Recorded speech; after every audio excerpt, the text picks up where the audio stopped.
현검왕 3화.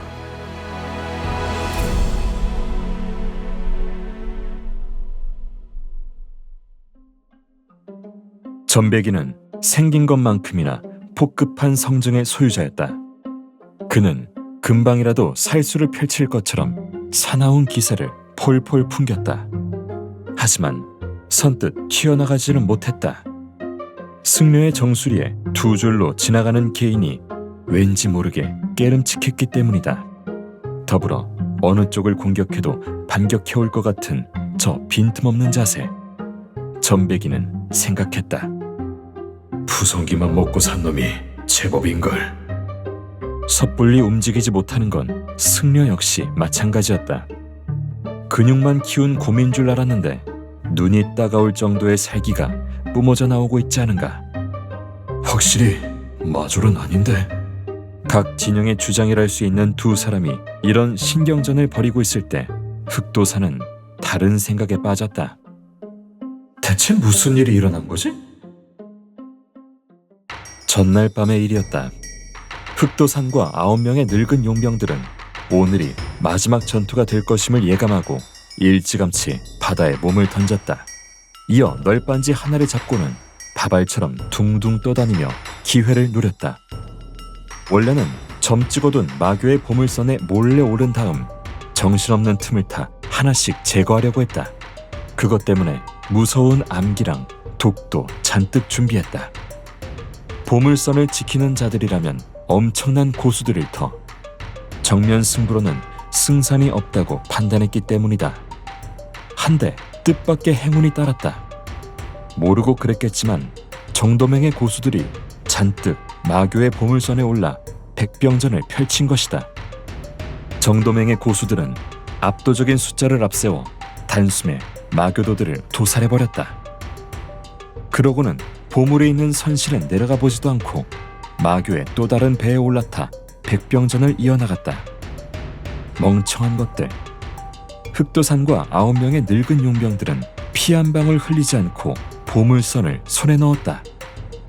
선실로 내려가 보니 아니나 다를까 금은보화가 가득 든 괴짝들이 즐비했다.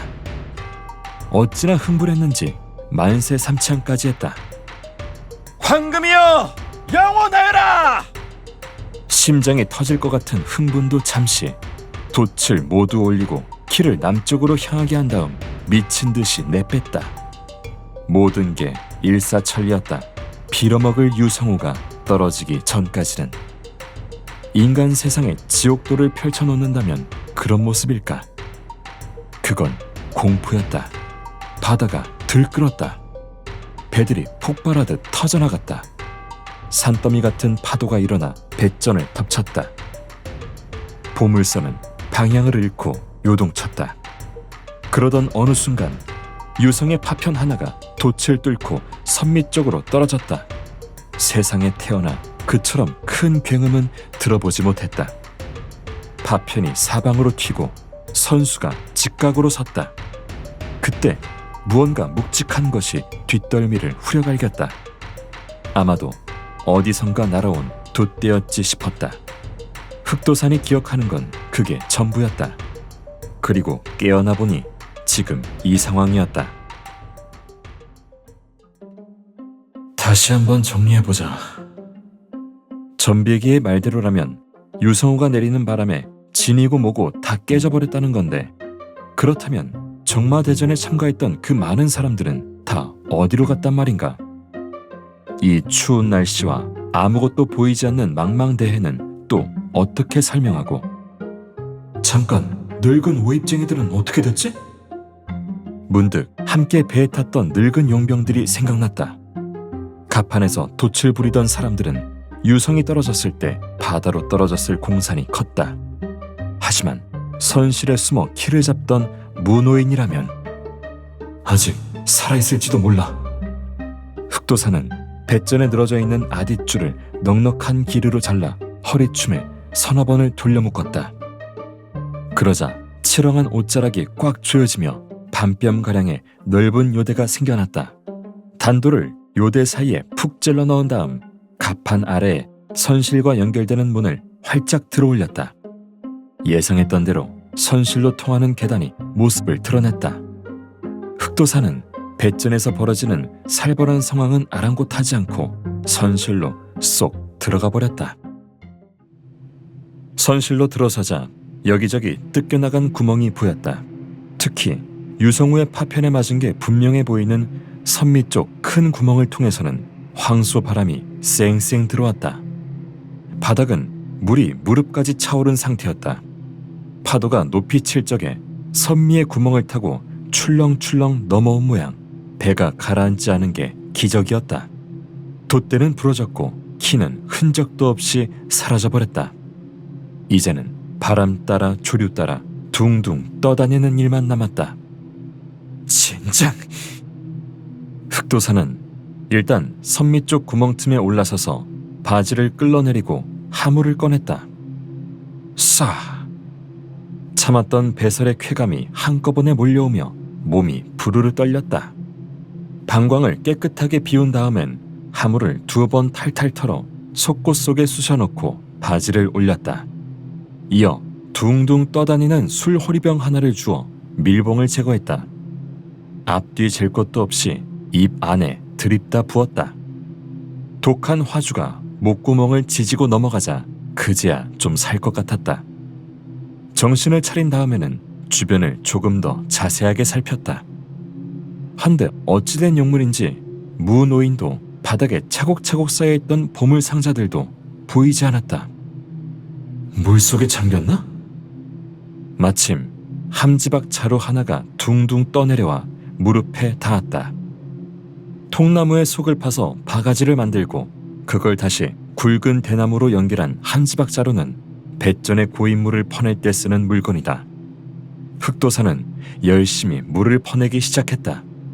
물속에 담근 발가락이 떨어져 나갈 것처럼 시렸지만 등에서는 땀이 났다. 반나절 정도 씨름을 하자 물은 발등 높이로 자작자작하게 줄어들었다. 하지만 선실 어디에도 보물 상자는 보이지 않았다. 한참 만에 그 이유를 알아냈다. 선실 바닥이 무언가 무거운 것에 긁힌 것처럼 쫙쫙 상처가 나 있었는데 그게 모두 선미의 구멍 쪽으로 향했다. 대체 어디로 간 거지?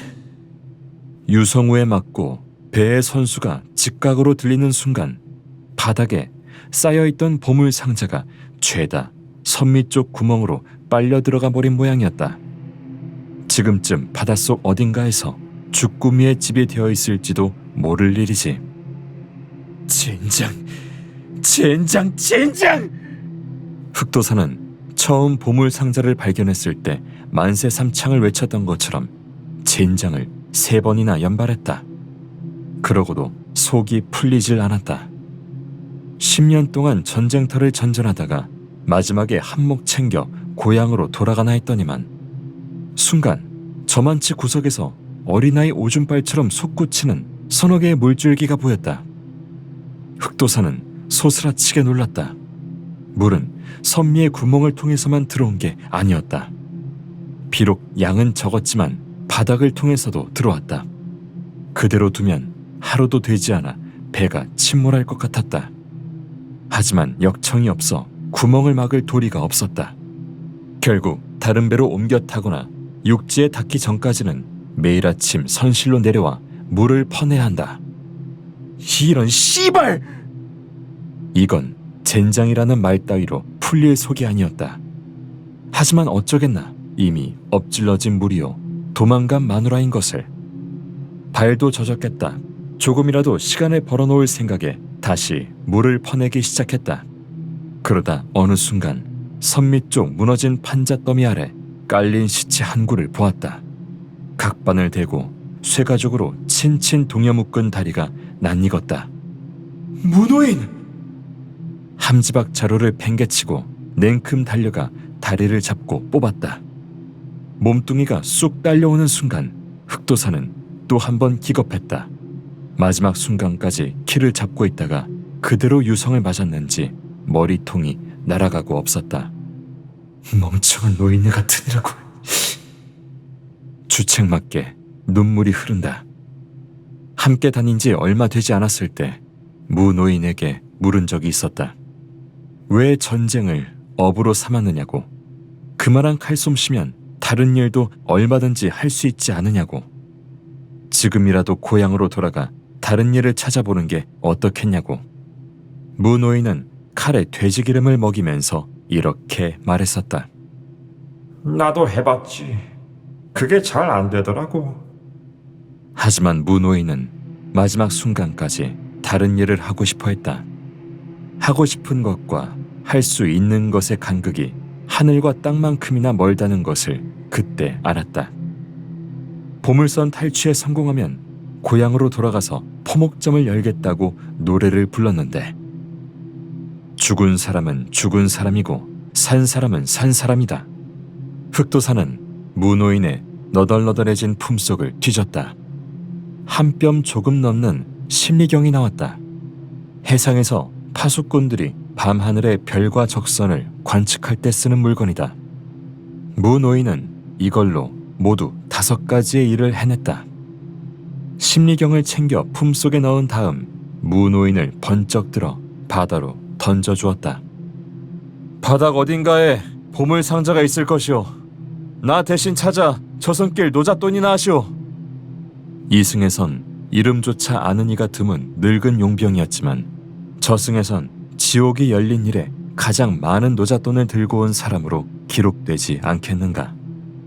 씁쓸한 마음을 뒤로하고 돌아서려는데 무노인이 누워있던 곳에서 무언가 반짝였다. 작은 도끼였다. 단단한 물풀의 나무 줄기에 손바닥만한 날을 박아넣은 단병도끼. 무리민들은 이것을 선화부라고 불렀다. 무노인은 이 도끼에 병력부라는 이름을 붙여주었다. 이놈으로 정수리를 쪼개면 날벼락을 맞은 것 같은 충격을 받는다나. 무식하게 짝이 없는 병기지만 무노인은 자신의 병력부야말로 가장 인간적인 병기라고 주장했다. 고통을 느낄 사이도 없이 단숨에 숨통을 끊어준다는 이유로. 흑도사는 병력부를 집어 까딱까딱 흔들며 생각했다. 젠장, 10년 전쟁 끝에 건진 게 고작 도끼 하느라니. 그래도 없는 것보단 낫다. 이것들이 아직도 저러고 있네.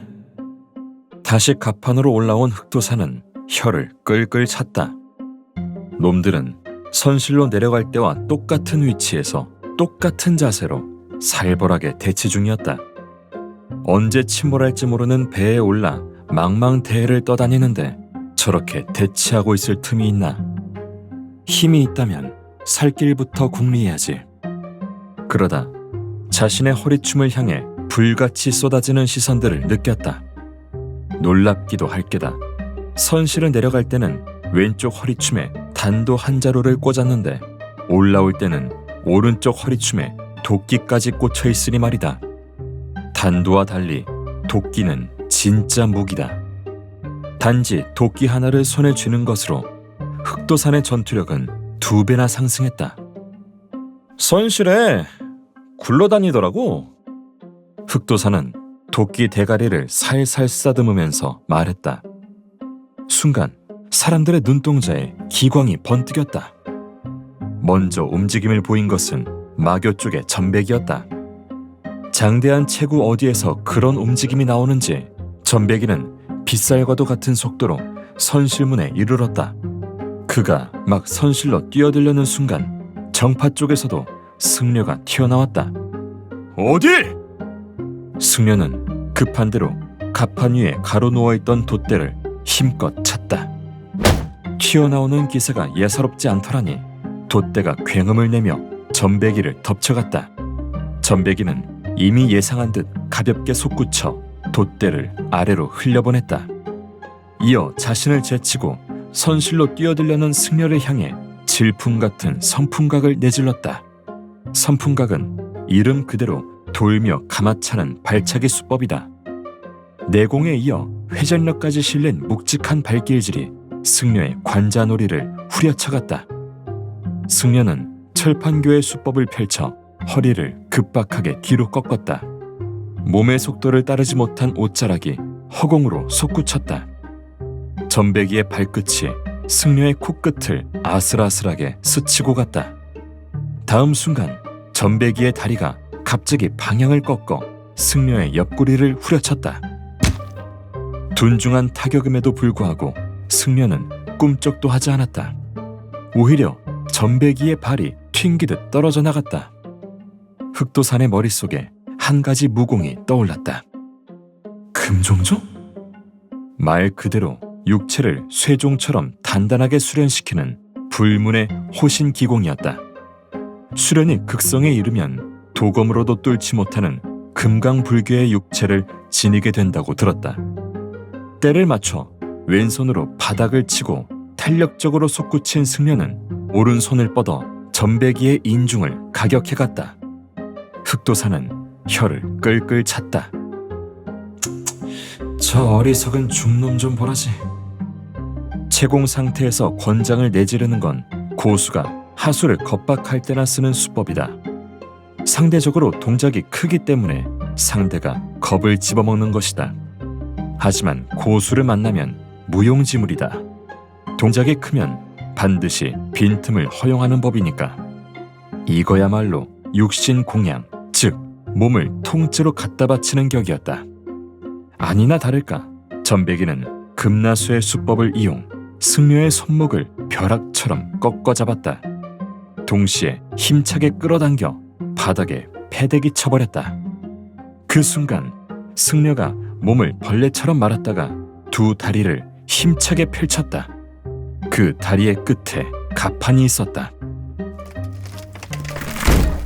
승려는 두꺼운 뱃전의 널빤지를 뚫고 선실로 뚝 떨어져 버렸다.